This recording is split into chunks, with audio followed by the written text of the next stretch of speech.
بسم الله الرحمن الرحيم. اللهم صل على سيدنا محمد. اهلا بيكم يا احلى اخوات واحلى متابعين. في الفيديو ده ان شاء الله هعمل الفطير المشلتت الفلاحي. يلا بينا اقول لكم على المقادير وتشوفوا الطريقه معايا هنا نص كيلو دقيق، 4 كوبايات بالمج بتاع الشاي. طبعا تنخلي الدقيق كويس قوي قبل ما تعملي بيه اي حاجه.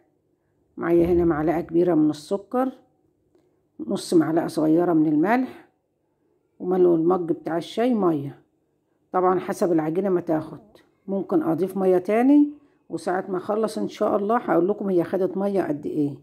يلا بينا نعمل الفطير سوا مع بعض. اول حاجه هعملها ده الطبق بتاع العجانه اهو. هنزل بقى بالميه ده، ملو المج بتاع الشاي ميه، وهضيف السكر والملح، معلقه كبيره من السكر ومعلقه صغيره من الملح.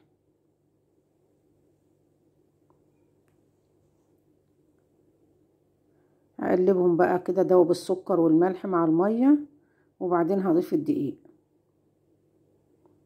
بسم الله الرحمن الرحيم. ده نص كيلو من الدقيق. انا طبعا هعمل كيلو بس هعجنه على مرتين عشان العجان ما بياخدش الكيلو كامل. هرفعه على العجان بقى واسيبه لمدة 5 دقايق، وطبعا لو احتاج مية هزود له مية.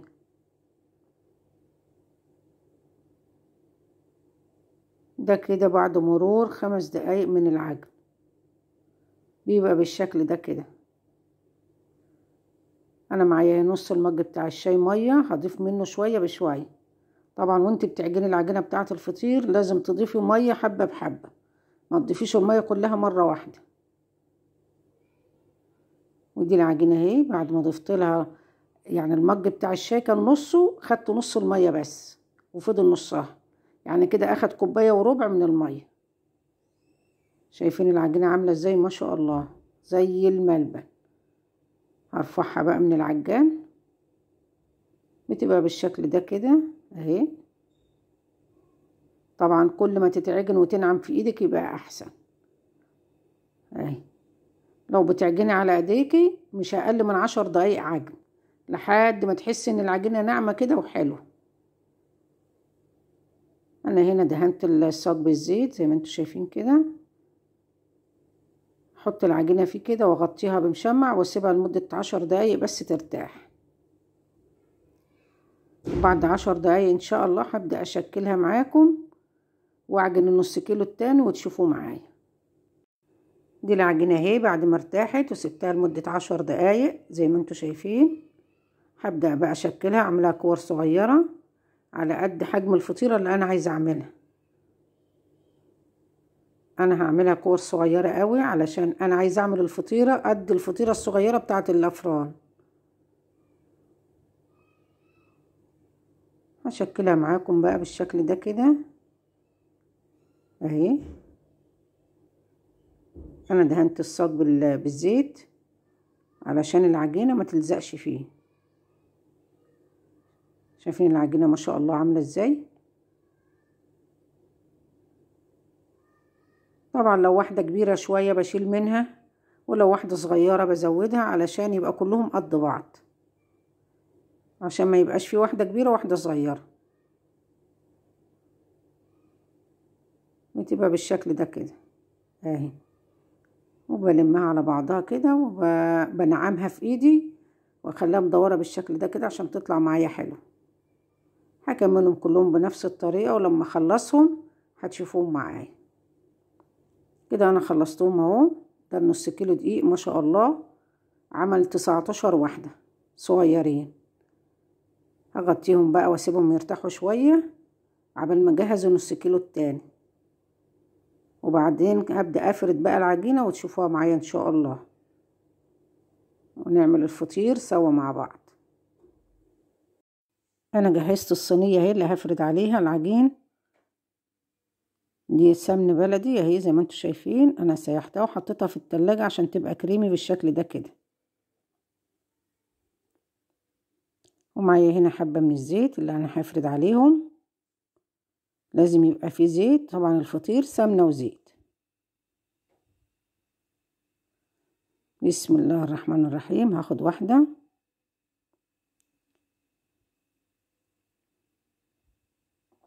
طبعا انا دهنت الصينية بالسمنة والزيت، هحط كمان حبة لان الزيت هو اللي بيخليه يتفرد حلو.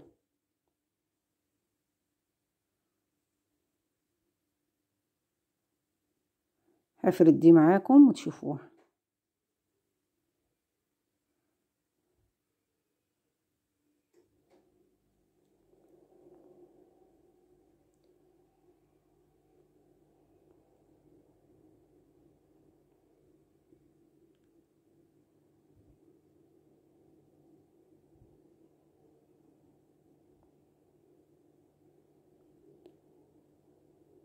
طبعا هي مش هتملى الصينية قوي لان هي صغيرة، طبعا انا عاملاها صغيرة، بس اهم شيء ندوس على الاحرف كده من بره.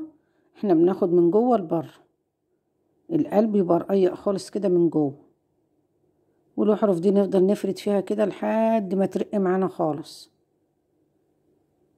بالشكل ده كده زي ما انتوا شايفين، علشان يبقى رقات كده خفيفة كده من جوه ورقيقة.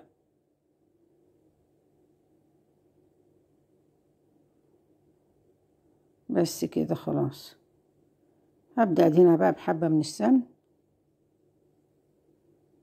انا بدهن الفطير من جوه بس اهو، عشان من بره هو كده كده فيه السمنة والزيت اللي على الصينية.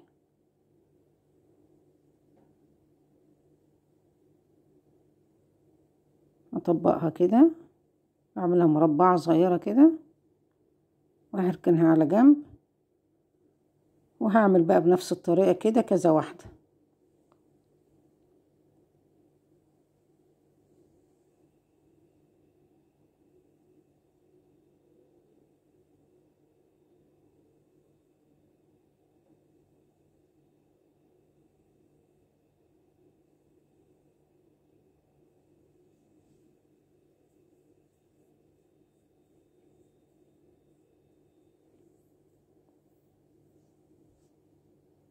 هو الفطير المشلتت طبعا ليه كذا طريقة،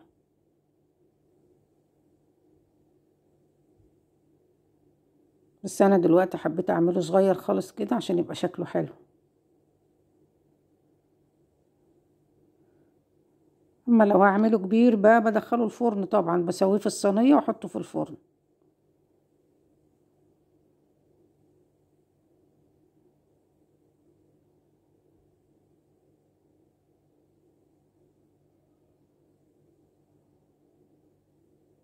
بس كده خلاص. هبدأ بقى ادهنها بالسمنة كده من جوه.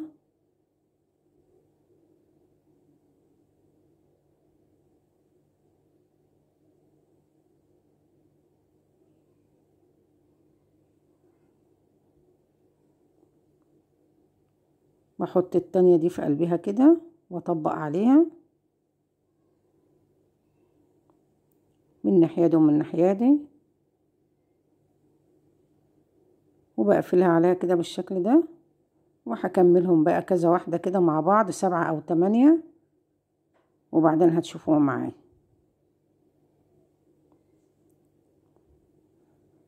كده أنا عملت 7 وحدات، ودي التامنة اهي، دي رقم 8.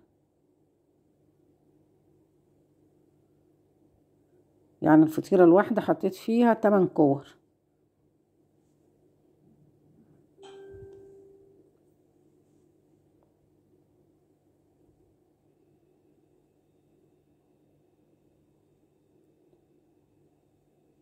طريقته سهلة وبسيطة خالص، وزي أي نوع أكل انت بتعمليه.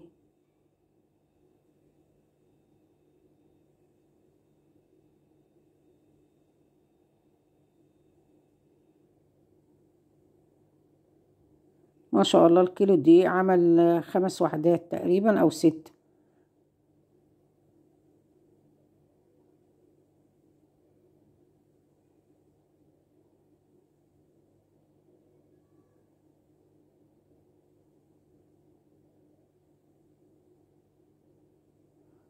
بس كده دي آخر واحدة اهي، بدهنها بالسمنة برضو كده واحطهم كلهم في قلبيها واقفل عليها. هعملهم بقى كلهم بالشكل ده كده زي ما يطلعوا، يعني هعدهم ان شاء الله واقول لكم عليهم، واسيبهم بقى ايه يرتاحوا لمدة ربع ساعة او 10 دقايق، يعني مش اقل من 10 دقايق او ربع ساعة، علشان لما تيجي تفرديها وانت بتسويها تتفرد معاكي كويس قوي. هكملهم كلهم بالشكل ده كده وارجع لكم تاني. دول 4 وحدات اهمت انا عملتهم وحطيتهم في الصينية وسبتهم يرتاحوا لمدة 10 دقايق. هبدأ بقى اسويهم على الصاج على عين البوتاجاز. باخدها معايا كده وافردها على الصاج على قد الحجم اللي انا عايزاه، وابدأ اسقسها كده. انا بدأت في مرحلة التسوية زي ما انتوا شايفين. باخدها كده وافردها على الصاج. طبعا انا مولعة البوتاجاز جوز عيون جنب بعض، ومخليهم نار هادية خالص علشان الفطير يستوي حلو ويستوي من جوه. وبقلبها طبعا الناحية دي والناحية دي كده لحد ما تستوي وتاخد لون حلو كده معايا، واتأكد ان هي استوت. ده الصاج اللي انا سويت معاكم عليه الرقاق قبل كده على البوتاجاز. اخدت لون اهي. هقلبها بقى الناحية التانية.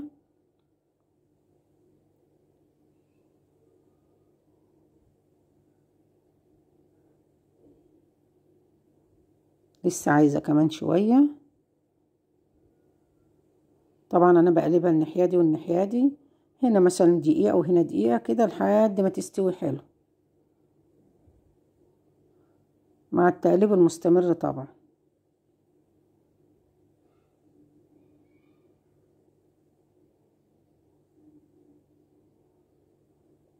زي ما انتوا شايفين كده.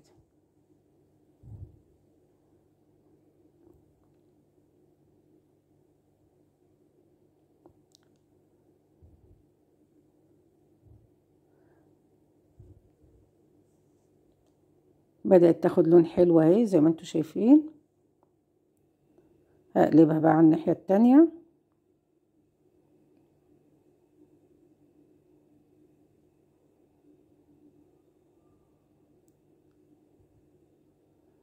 اهي ما شاء الله كده خلاص استوت. شايفين قبة ازاي اهي.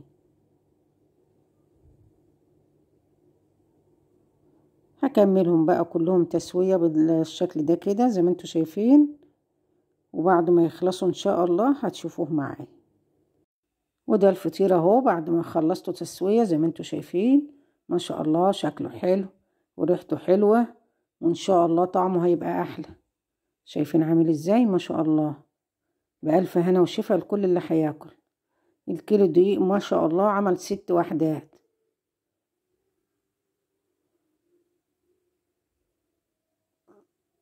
شايفين من جوه عامل ازاي ما شاء الله مورق وحلو اهو. وطبعا هو صغير بقى على قد الحجم.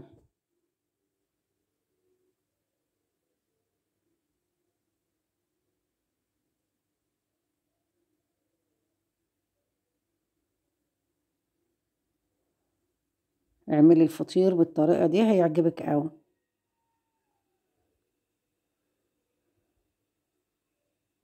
اهو. بتمنى لو الفيديو عجبكم تعملوا لايك وشير وتشتركوا في القناة عشان يوصلكوا كل جديد. اشوفكم على خير الفيديو الجاي ان شاء الله.